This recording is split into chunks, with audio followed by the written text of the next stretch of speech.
വളരെ ബോധപൂർവം അദ്ദേഹം വളരെ കൃത്യമായി പറഞ്ഞിരുന്നു, ഞാൻ അവിടെ ഹാജരായിക്കൊള്ളാം എന്ന് വളരെ വ്യക്തമായി പറഞ്ഞതാണ്.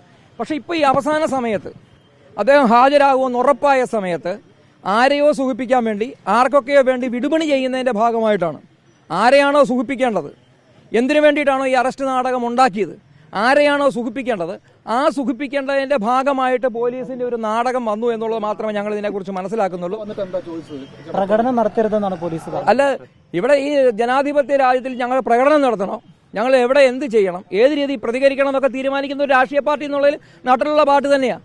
അത് ഞങ്ങൾ തീരുമാനിക്കും. അതല്ല പ്രശ്നം. എങ്ങനെയാണിത് പോകേണ്ടത്, എന്താണ് ചെയ്യേണ്ടത് എന്നൊക്കെ ഉള്ളത് തീരുമാനിക്കേണ്ടത് പോലീസല്ല.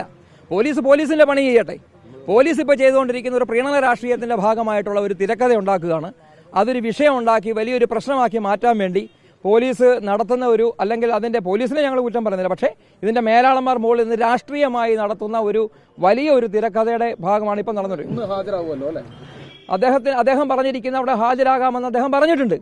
അത് അദ്ദേഹം പറഞ്ഞിട്ടുണ്ടെങ്കിൽ അത് ചെയ്യുമെന്ന് തന്നെയാണ് നമ്മുടെ വിശ്വാസം. അദ്ദേഹം അതിന്റെ കാര്യങ്ങൾ പാർട്ടിയുടെ ആളുകൾ ആലോചിച്ചിട്ട് ആ കാര്യങ്ങൾ ചെയ്യും, അവിടെ ചെല്ലാം എന്ന് അദ്ദേഹം പറഞ്ഞിട്ടുള്ളതായിട്ടാണ് എനിക്കിന്നിപ്പോൾ മനസ്സിലാക്കാനായിട്ട് സാധിച്ചിട്ടുള്ളത്.